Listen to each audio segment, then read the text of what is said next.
right. I hope you can hear me. All right, great. And you can see the slides. So it sounds like a typical team session. I'm Oz. I'm the head of e-commerce at TUI Cruises since last year, or beginning of last year. And first of all, I wanted to thank you all for joining, but also the team watching it virtually now, and also special thank you to Ulrike, who's in the audience today, the real brain behind personalization at TUI Cruises. I think what I'm going to talk about today is the importance of personalization and what it means to us, and the different personas and the different approaches you can have, and what it also means to our mindset. So let's start with a quick intro on TUI Cruises. So we're based in Germany, 900 people working for us, founded in 2008. We have two brands within TUI Cruises. So there's one brand called Mein Schiff, literally means my ship. And the other one is Hapag-Lloyd Cruises. Mein Schiff is more, I would say, the BMW, the Mercedes-Benz of cruise companies or ships and experiences. And Hapag-Lloyd is really the Bentley, the Bugatti, so the real luxury cruise you can have. And I think also something to highlight here is that there's a lot of potential also in the market, especially in our region, which is mainly at the moment Germany with Austria and Switzerland. And the fact that cruises are more than just a boat or a ship, a vessel, so it's a lot. So you have all these ports, you're traveling, it's a floating city somehow, although our ships are not that big as some of the American ships. There's entertainment program, you can do excursions when you land in a port. So lots of things you can do, and all depends on your preferences. So you can choose your perfect cruise because there's so many options depending on the preferences. And talking about preferences, let's do a quick exercise. I do have a couple of questions where I would ask you to raise your hand if you agree or if it's a yes. So first of all, who has been on a cruise before or plans to do a cruise, maybe in the next 1 or 2 years? Okay, not that many. I hope that changes after the presentation. Next one, so vacation. Who loves to have a romantic vacation? Not that many. Okay, interesting. I think maybe the next time I should play Careless Whisper while asking that question. Who goes on vacation and wants to party? Okay, way more than romantic. Okay, interesting. Maybe lots of singles in here. Another one, which seems to be very random, who loves heavy metal? Oh, great. That's cool. No, the reason I'm asking that is because we have an event cruise, the full metal cruise, so it means lots of headbangers, black shirts, long hairs, headbanging all day, multiple concerts, and that's also interesting because it also shows the variety and the diversity of cruises you can have. Last question, who would prefer a cold place rather than a warm place? Now I'm excited to see that. All right, just a few. Okay, that's what I expected, okay, as we're quite in the north. I think the reason why I'm asking all these questions is to show you all the options you can have. So there are endless possibilities with a cruise. So you could have, for example, a very cultural cruise, romantic at the same time, do lots of yoga. You can do by yourself a solo vacation. It can be with lots of heavy metal as well. So it can combine all these different aspects to one big experience. And our ideal scenario is to find the right possibility for you. So the perfect fit as a consumer, so that we can support all the diversity of needs and preferences. And just thinking about it, how many possible options you have as a consumer, because it's a lot. So if you multiply the different dimensions by their options, so let's say duration multiplied by destinations, multiplied by days you're on board, multiplied by the restaurants we have on board, so you can do a different restaurant every day, you would end up with having 900 billion possibilities. That's even amazing for Dr. Evil. Of course, it's a simplified calculation, so any data scientist in here would kill me maybe for the way I calculated it, because there are also dependencies within those dimensions. But in the end, I think it doesn't matter if it's 1 billion or 900 billion combinations. So the big challenge for us is, or the interesting challenge, I would say, how we guide the consumer through all these questions. I mean, you wouldn't show a form with 200 questions. So the question is, how can we guide the consumer through the journey? By showing the most relevant aspects of a cruise through the user journey. So it begins already in the reach phase, so you're confronted with an online ad, then you go On the website, you explore a couple of cruises, then you maybe decide and go for 2 or 3 ones compared with other competitors.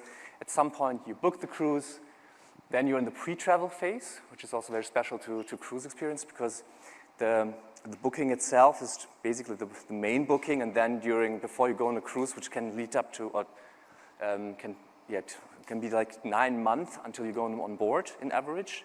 You still have the option to book additional excursions and maybe a table in a fancy restaurant on board. So that means you have this journey, then you have the travel itself, and then you go into retention or relationship phase. And the interesting thing here is that with personalization in general, what we're trying to do is show the most relevant things, as you saw the cloud with all the different words, to the consumer based on what we know about the consumer.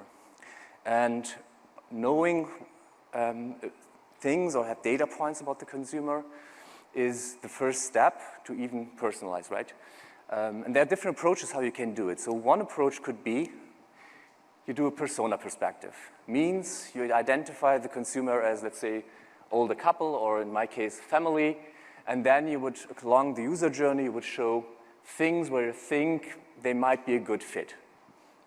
Older couple, they love Norway, they do water gymnastics, love Italian food, cultural excursions, and listen to a lecture in the evening. That's one option you can do, same with families, and you can also have more clusters, personas, across the user journey. Quick question to the audience, let's do a quick Slido. All right, do you use a similar approach for your company? So the count is 1 at the moment. So it could be yes, no, partly, or we don't personalize at all. Let's have a look. Also, let's give it a quick bit of time, because also the people online. So 68 votes now, so partly. Okay, partly is the winner. That's okay, because I think the interesting thing is with personas, or with an approach like personas, so based on a few user insights, like you know that the person is, let's say, it's an example, female, married, retired, you would assume that lady here with the husband. And you would also assume she listens to classical music, she has wine for dinner, she gets a massage every 3rd day, and that's the stereotypical person you create. But you think you've talked to that person on the left, but in reality you talk to the person on the right. She loves heavy metal, has beer all day long, wants to get a tattoo on board for the next cruise. And that's the interesting piece here. And maybe the person on the right was the person on the left 3 years ago. Then she dumped the guy, went to Wacken and had a great evening, and now she's a metalhead. What I'm trying to say is that it's important to not base your user experience, because that's what we're trying to do. We want to level up the experience, base it on a few data points, and then assume the rest. So don't go into that road of prejudice or stereotypes. Rather, only use those data which you have, and only stay with that. And you can also compare it with a travel agent. So if you have a travel agent judging you by just seeing you, by your style, by your, I don't know, color, skin, sexual orientation, that's something you don't want to have, right? So it's also about diversity. If you allow the consumer to be the consumer and not judge him or her by anything which you don't know. Quick story, so also from my side, 20 years ago I was I used to work for an agency, and I had to travel the next day to my client for a workshop, and had to pick up my ticket at a B2B travel agency. Back then there was no smartphones. So I went over, it was not that far away from our office. Been there, I have to admit I had shorts on and a backpack. I was asking for Miss Meyer, I wanted to pick up my tickets. Then someone coming at me and mentioning, delivery, back door please. And that's an experience you don't want to give to your consumers, right? You don't want to judge someone by few data points. So it's important to look at the person with all the details you only have. And that's why personalization eats personas for breakfast. And think about it. I mean, how would you feel if someone would judge you because of your style, your hair, that you're bald, so whatever it is. So I would definitely appreciate if someone talks to me based on what he or she knows exactly about me, not any assumptions. So how we do work with that now? So how do we collect the data and how do we translate that into the user experience?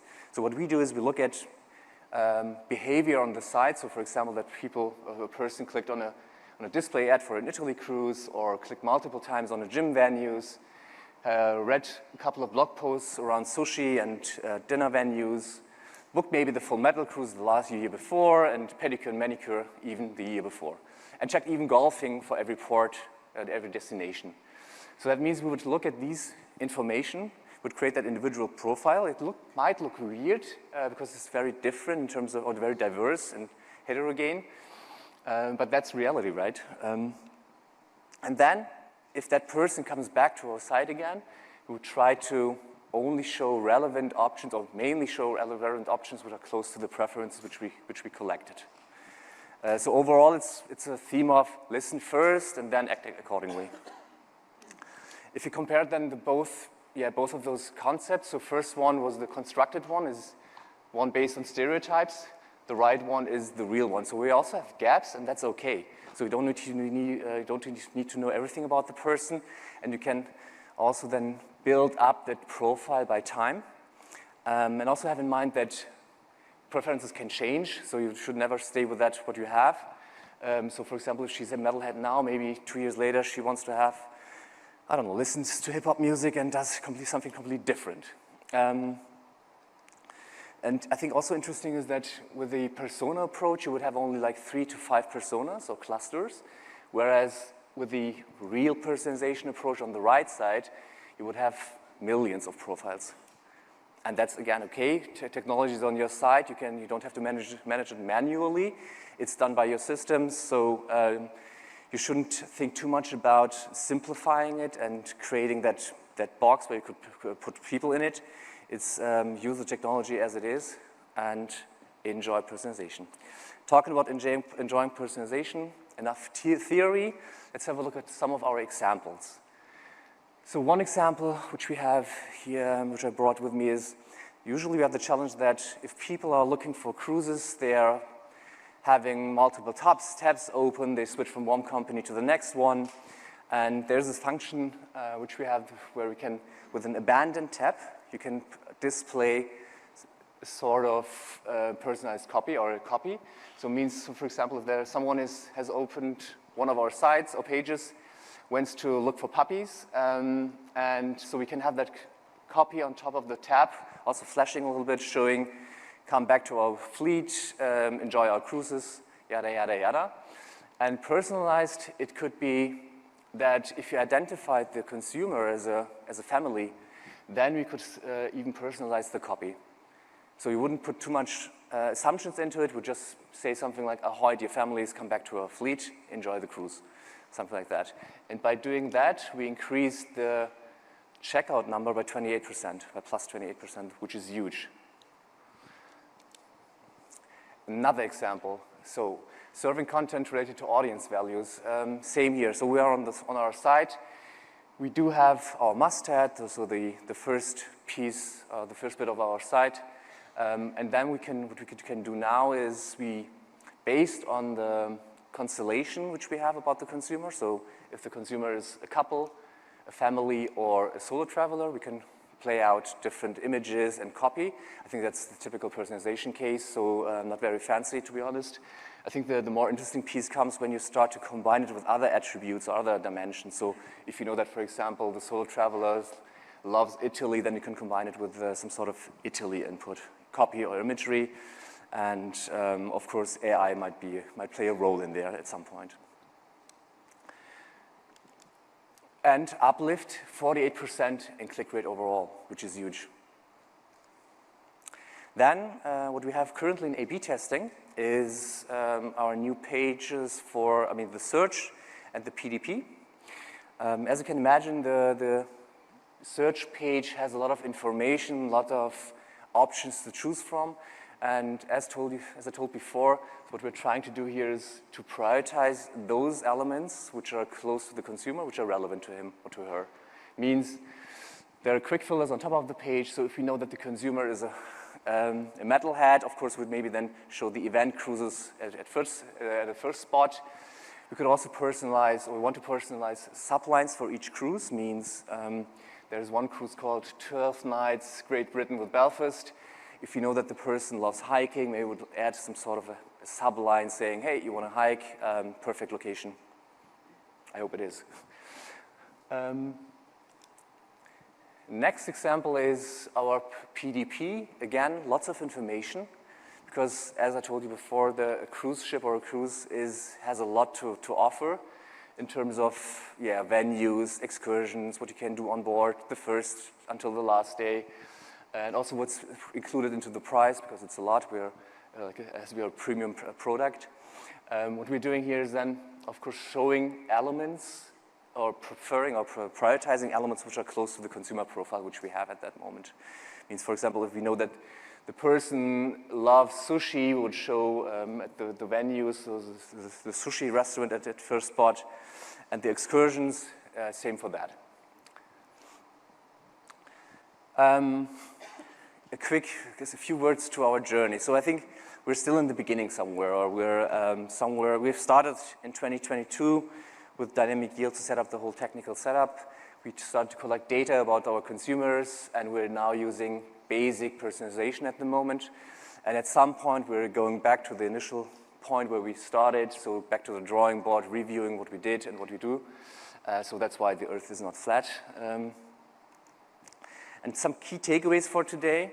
First of all is understand consumer preferences deeply and stay consumer-centric. As I mentioned before, it's important to stay consumer-centric by not judging consumers and not trying to put them into boxes.